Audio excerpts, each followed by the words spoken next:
a pacemaker patient into MRI, you can have many adverse circumstances because there's a high power magnet. It could pull the device out. It could cause electrical burning. It could cause heat generation at the end of the lead that could burn heart tissue.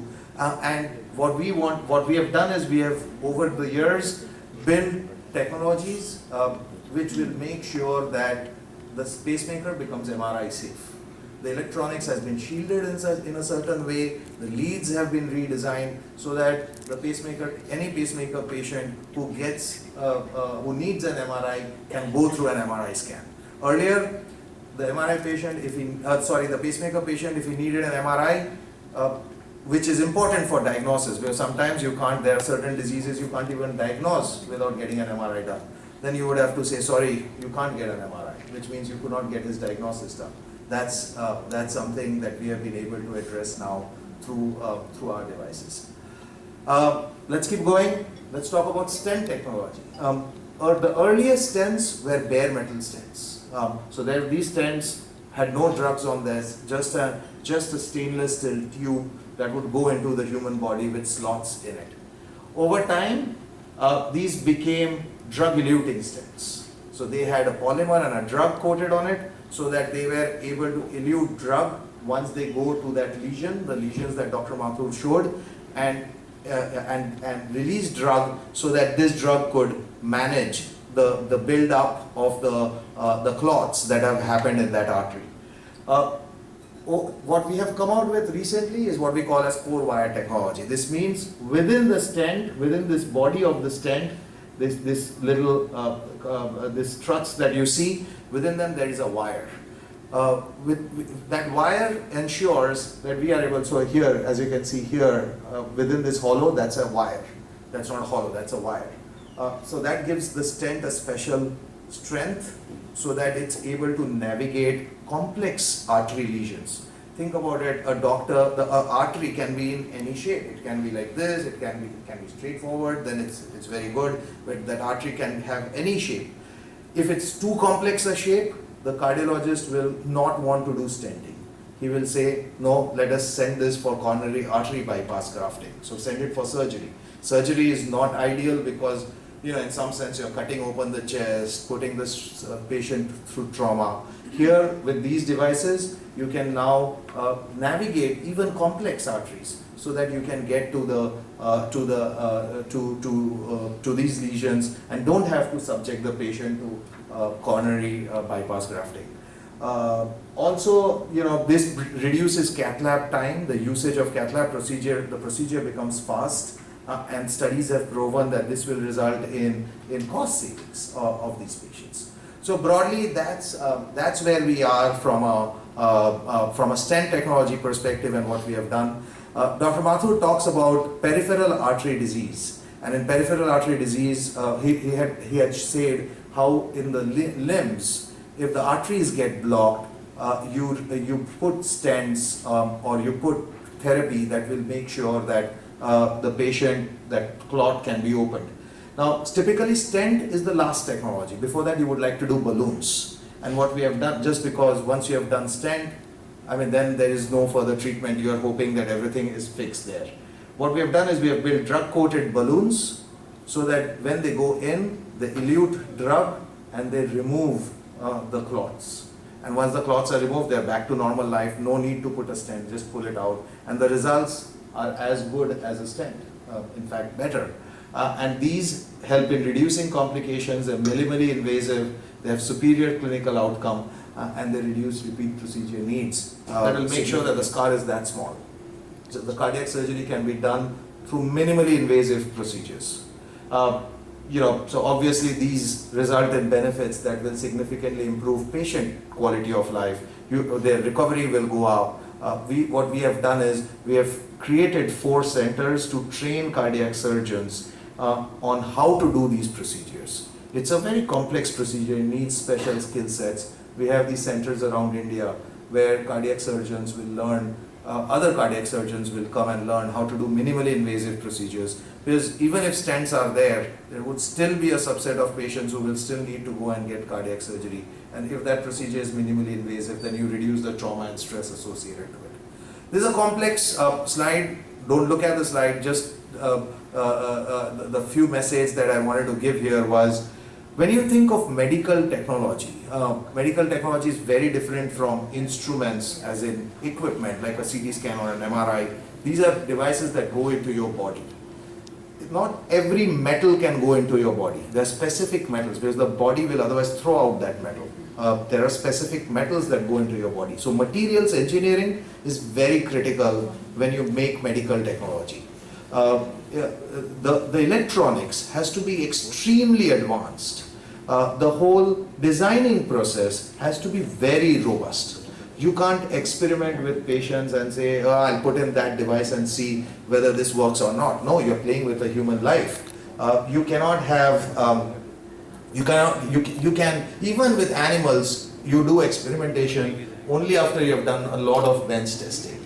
So the whole cycle of a medical device is extremely complex. Average, it takes 3 to 5 years to get a product developed and released to the market after it has been conceptualized.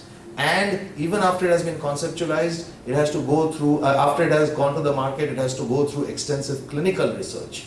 For example, our Resolute stent technology is very well developed, but still our Resolute stent went through 18,000 patients before we could certify and say, great, this is what we can sell in the market, and we can commercially make it available in all places. So it's very different from some of the other things like instruments, equipments. Medical technology requires a long gestation period so that when you release it in the market, it works from a technology perspective, from a clinical perspective.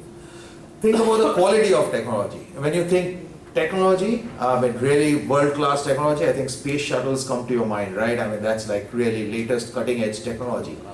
28 times you send Columbia into space and it crashes. 1 in 28, that's the error rate you had with most cutting-edge technology, your TV, your fridge, that the error rates are very high. Can you imagine an electric coil, this is a lead, this is like a filament, this is like a bulb filament. This goes into your heart and this is what happens. It's constantly beating. On average, it lasts for 14 years. And it's constantly making that movement. A bulb fuses in less than a year. It doesn't even move. It just has electric current going through it. This one, even the slightest crack can mean fatal for the patient. He's no more. He'll just be no more. So you have to make technology that you will ensure will work for years together without fail, and there will be no problems which will put the patient at risk at any point of time. That was just an example. I mean, think about electronics and everything else that goes in.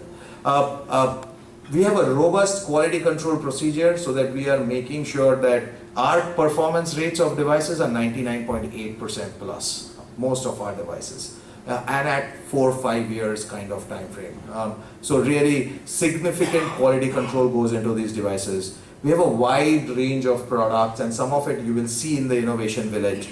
Like I said, we are driven by our mission. It's the patient that's at the center of this.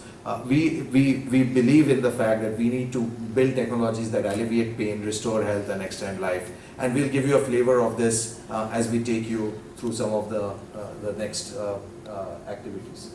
Ivan? For coronary and RDN business. We have got Mark Turco, who is the Chief Medical Officer for the aortic and peripheral vascular business. And we have Marshall Stenton, who is the Vice President and General Manager for the global tachycardia business. So these three individuals are truly the experts in all that we talked about, and they would be accompanying you for the Innovation Village. The Innovation Village, as I said, is focused on telling you more about the cutting edge innovative technologies, and they will be along with you, as well as they will be part of the Q&A, which will start after we have a quick tour of the Innovation Village. So may I request all the guests to come out. We'll start from the corner out here, which is a corner highlighting a technology called TurboHawk, and after that we'll get into the Innovation Village. We'll come out, there is a corner called clinical.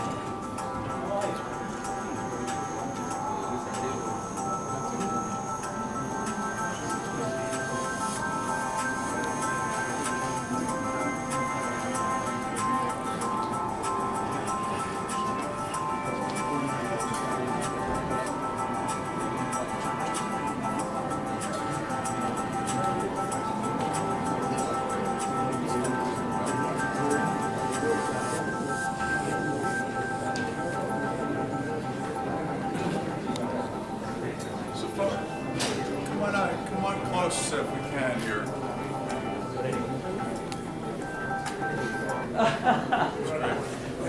So everybody will have an opportunity, if you like, to take a peek at the technology. So what the first station is this is a device that actually removes and cuts the plaque that is within the artery in the legs. And this is called a atherectomy catheter. I'm going to give it to you guys to kind of turn on and review.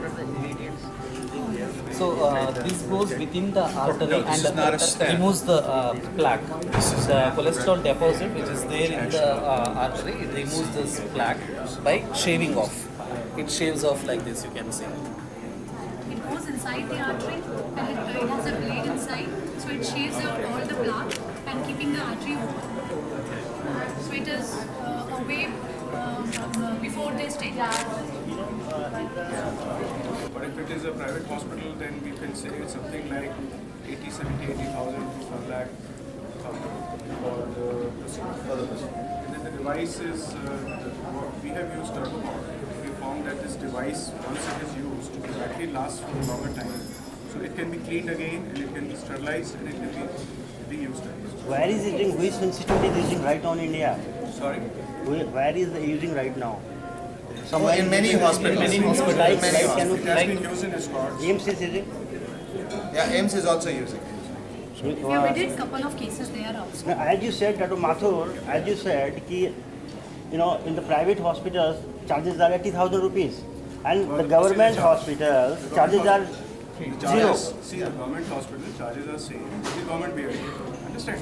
So the government is paying for the salary, for the electricity, for the air conditioning. AIMS is charging. So Why nothing you is have free. established this? There's a cost and you're paying, the taxpayer is paying for that money. So, but that is approximate expense which is incurred in doing a procedure, right? Now, this technology has a niche use. When you have complex blockages in the legs, where you're starting to get gangrene, the patient's not able to walk, and you can't treat it with simple balloon or simple stent. Anywhere in the body, right? well, Anywhere in the body. Mainly in the Or legs. Mainly in the mainly in the Mainly in the legs, legs. not CTBS. No. This is not Only for for the legs. heart. This is mainly for the legs. Yeah. This is the technology.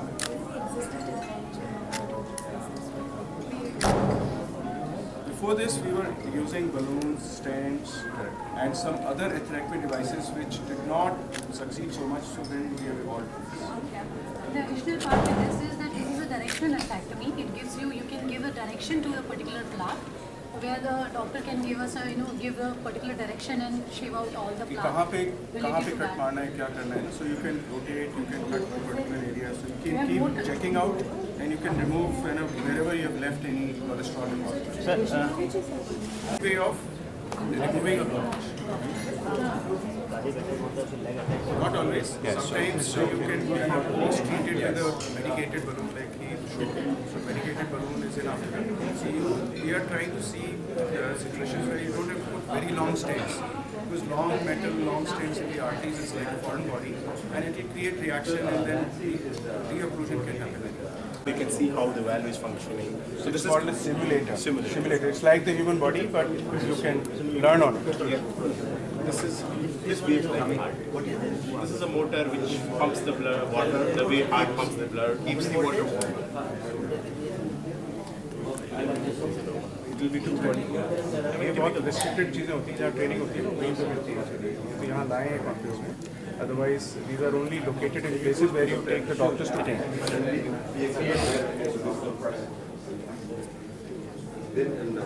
Are you showing anything here? This is just the simulator, and then valve is kept on that desk. See the data. I mean, it's already FDA approved. Although it is FDA approved, the government wanted to be sure that it will also work on Indian patients, which they are now convinced, and all the approvals have been given. And in the next 3 months, we will have the licenses that are required to go ahead with It's this. very important to have a regulatory process in this because unlike chronic and chronic major genes who are very ethical and very honest, there will be lots of hundreds of other companies across the world who will come with so many devices which have not been checked. So unless you have a regulatory mechanism, you cannot be very sure which one is safe or not. This is a price where the process has to be fully done because it involves human life. Once you approve of something, then if that product is immediate, then it is catastrophic. So regulation is very important. Correct.